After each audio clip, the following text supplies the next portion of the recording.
Honored President, ladies and gentlemen, I think it's appropriate that I get a red one. I don't know if it's a coincidence of some sort. I thought I'd share with you a few ideas that really lie at the center of my research interests, and that is gender and diversity. Now, I guess if I want it to be funny, I should say that now to something completely different from Juho. I draw from the social sciences, the humanities, and I think it's a fantastic thing that Aalto caters for a lot of different kinds of people and research. You might think that gender and diversity are awkward, analytical lenses to look at organizations and management. Well, I'd say that there's nothing fancy there, and indeed, nothing out of the ordinary. Actually, we're looking at very mundane phenomena. And in this presentation, I will try to outline, first of all, I guess, why is it important to take gender and diversity seriously in organizational life? And second, to elaborate, how can you meaningfully do this? How can you study gender and diversity in a meaningful way? Third, I will present to you with some examples from my own research, which is always done together with other people. I collaborate with scholars from across the world on different topics and phenomena.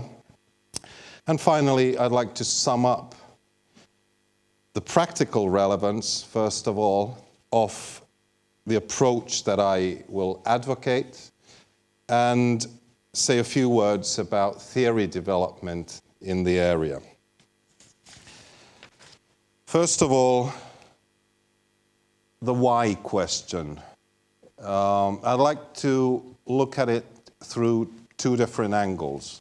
First of all, I think, and I'm glad to say I'm not alone in this, that the Nordic tradition of taking gender equality seriously is worth preserving. Yet, ways of accomplishing things in contemporary organizations may actually serve to erode this heritage of equality. The other side of the coin is that in the global economy, a diverse workforce is an asset. Yet, too often, I would say that beyond policy statements, Finnish decision makers tend to remain quite reluctant to take diversity seriously. And the approach that I will advocate here takes this seriously. And it is an approach that enables us to go beyond individuals, beyond blaming individuals, to look at practices, to look at taken for granted ways of doing things in organizations. And I think that lies at the heart of trying to understand gender and diversity and to see why they are relevant. Now, I genuinely think that researchers can make a difference in this sense, and they can contribute to a meaningful development. But we do need to develop analytical lenses, vocabularies that do not focus on individuals. And this is what I tried to do together with my colleagues across the world. What I propose to you is to look at diversity, gender as something that are done. And this is a conceptual tool that helps us to move beyond the problems of these individualist approaches. Not only in terms of theory, but also in terms of organizational life. So here's the approach. First of all, I guess it sort of makes intuitive sense to try to make sense of people in organizations through individuals, men, women, white people, non-white people, people of different ages. And quite often in this kind of approach, the focus will lie on similarities and differences between different categories of people, men and women, for example. And the focus, as it were, is on fixed and stable categories. Now, it is easy to talk about men as a group and women as a group. And at the same time, we realize that not all women that we know are the same, or indeed all the men that we know are the same. Well, we sort of assume that these categories make sense and that they have explanatory power.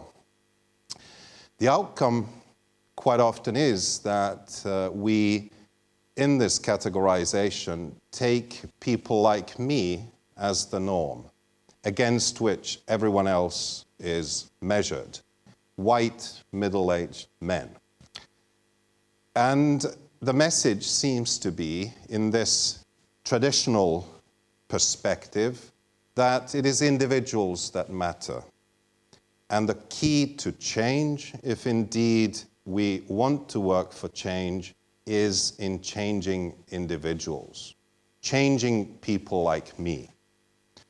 Now, the approach that I and my colleagues find much, much, much more fruitful is to look at gender, ethnicity, age, indeed diversity as something that is done. To look at them as accomplishments in and of social interaction. And the focus in this kind of research would not be on individuals, men and women, but on everyday practices of accomplishing things in organizations. Meeting practices would be one example, or HR practices like recruitment, or indeed work time practices, career practices, and these are the examples I will focus on in a minute. And I guess the problematic aspect of these practices is, while they focus on how people jointly together, men and women, whites and non-whites, people of different ages, constantly produce and reproduce practices, at the same time they produce norms and hierarchies. The outcome would be, in this approach, that gender, ethnicity, and age, and diversity would be under constant negotiation. If you look at these categories not as stable and fixed categories, but as social accomplishments. And here's the nice bit, the message. The message would not be to change individuals like me, and knowing myself, that would be quite hard to do. The message is, and the focus lies in changing practices, which people quite often reproduce without thinking about it. Established ways of things, ways of doing things, taken for granted ways of doing things, are under scrutiny in this kind of research. And this is indeed what myself and my colleagues have been up to for the last, 15, 20 years. One example here that I'd like to share with you is from our studies on executive search consultants in different countries. This particular study relates to work that my colleagues in Finland and our colleagues in Sweden and Austria have been doing, trying to understand how executive search consultants, headhunters, play into recruitment processes in organizations. And in effect, this concerns the recruitment of top managers. Now, the focus in the doing approach would be, again, on the practices rather than on executive search consultants or organizational decision makers as individuals. A couple of examples from our study. This is actually a Finnish headhunter talking, trying to describe his work and how he helps his clients to come up with informed decisions in terms of recruiting top managers. And he describes the process as being quite open and inclusive in the beginning, but towards the end, when it matters, criteria come into play that will actually enable a particular type of selection, i.e. people like me getting recruited to that top manager job. And it's a question of, first of all, the recruitment consultants and then the organizational decision makers' perception of how that person will fit in. So you lose other aspects of competence in the selection process when fitting in becomes the key question. And this is a practice rather than something attached to individuals. This is how we do it, and it's sort of, this is how it goes. Sometimes, and this my colleagues and I will think that is actually the most problematic element in these kind of practices, is that appearances start to play a huge role, the bodies of the candidates. And this is another quote from an executive search consultant describing the ideal candidate for a top job. And he has huge problems talking about the bodies of the candidates, and he takes an animal metaphor to try to articulate what it's all about. What he wants to say is that top managers need to be fit, they need to be energetic, they need to be intensive. And the animal metaphor he uses is about hunting dogs and St. Bernards. And this is, I guess, where I will lose out, because I look more like a St. Bernard's than a hunting dog. But it's actually a big question nowadays how issues like fitness, energy play a huge role in management selection. And again, it's not blaming individuals, it's just how it tends to go, the practices. And the focus is on how people are evaluated on the basis of certain criteria. The second example relates to work time practices. My colleagues and I in Finland, we've been collaborating with UK scholars, and this is on management consultancy, the business and the work of management consultants. Just a quick example to make the point that socio-cultural context, in this case, the UK, United Kingdom, as compared with Finland, really matters in what is valued at work. And those of you who worked in the UK will know that FaceTime, the long hours culture, is still very prevalent in British workplaces. And the work time practices will actually have an effect on how people are considered as employees and managers, i.e., they would need to take part in practices which sort of force them to stay at the office and do FaceTime, whereas the Finnish case reflects another kind of tradition where people are, or people can, more flexibly separate between different spheres of life, and where the work practices are not related to being there at the office, but to something else. So it's again practices that people, in this case the UK and Finland, are used to. That is the focus of attention, rather than Ros as an individual or Tom as an individual. It would be so easy to talk about individuals here, men and women, but our focus rather is on practices that have gendered consequences. These practices favor, in practice, well, men like me, again, who might have someone at home to take care of the home and the family, and they would disadvantage women. And this comes even more clearly, this becomes even more clearly explicit in my third example. I'm not going to spend a lot of time on this, so depressing. It's from a study that I've carried out with Finnish, Nordic, and scholars from New Zealand on multinational corporations and how particular ways of looking at how you make a career are gendered again.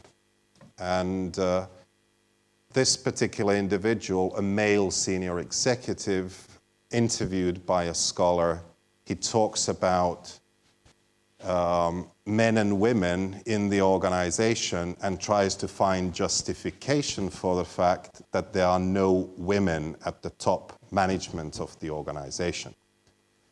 And this is what he comes up with. He starts to talk about things that, in his opinion, matter when you want to make a career in the multinational organization. He brings in family life and the different responsibilities that men and women have in terms of family life, and quite clearly indicates that it matters. If you want to make a career in this organization and you're a woman, it's not a good idea to have a family. But the rules are different for men. Actually, he says that normal men will have families and we're all normal men. So the practices of career making, again, have gendered consequences. And it's not about this individual saying stupid things. He's not saying stupid things. He's merely reflecting the practices of the organization. And again, the focus of research is on the practices. This is my final example. It's related to studies that we do on branding. Branding organizations like universities across the world, and here we collaborate with scholars from Israel, for example. Fascinating topic, and the focus is on how these organizations, companies, universities try to present themselves, how they brand themselves, and how that is gendered, or indeed ethnicized or racialized. And it tells us something about the practices of branding in these organizations. And one aspect that I'd like to highlight is something that we've studied quite a bit, when the text and the pictures tell a different story. When the text says that we are a diverse organization, we value diversity, and at the same time, you have pictures of white men, maybe some white women, all quite young and good looking. It doesn't tell a story of diversity, it tells another story. So these kind of issues, topics we're focusing on in our studies on branding practices, and it's got nothing to do with individuals, again. Ways of doing things. And actually we do research on how these practices and the outcomes of these practices are reflected in the media. So the media is a fascinating fora for studying these kind of issues. The gendered nature of our society, for example. Now, I'm sure you're all thinking, okay, right, so what's all this then? I would say that this is really important. It lies at the heart of our ability as Finns, the Finnish society, to really change and renew ourselves in the global economy and the challenges we face. Indeed, President Tienari reflected on some of these challenges.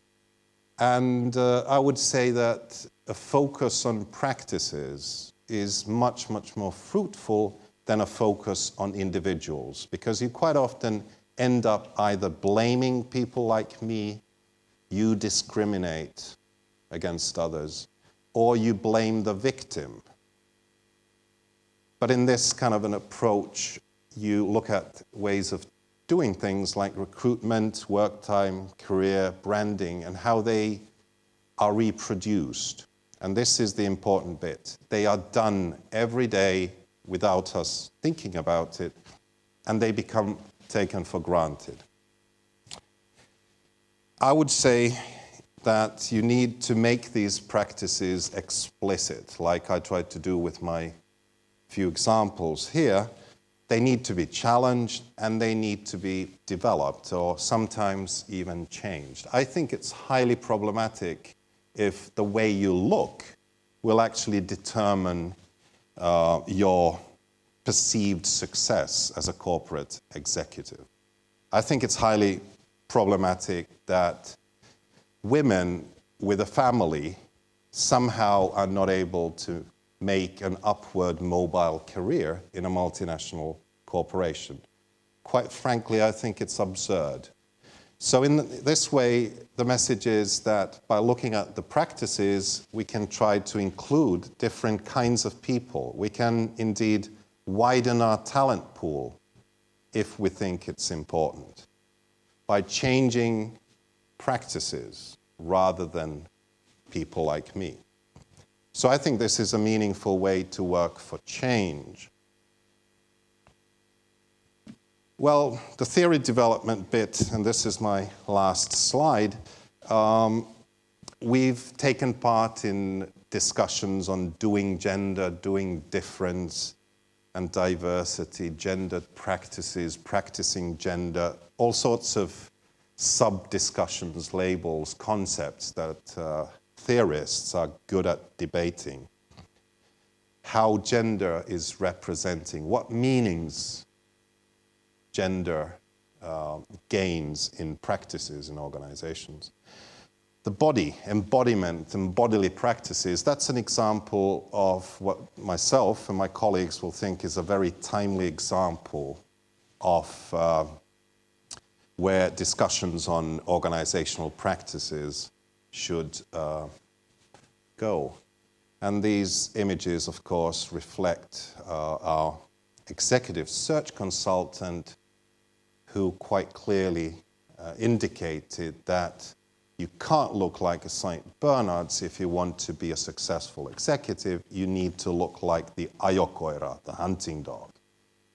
And I think that's a bit absurd. But unfortunately, that's the reality, and it's a fascinating field to study. Thank you.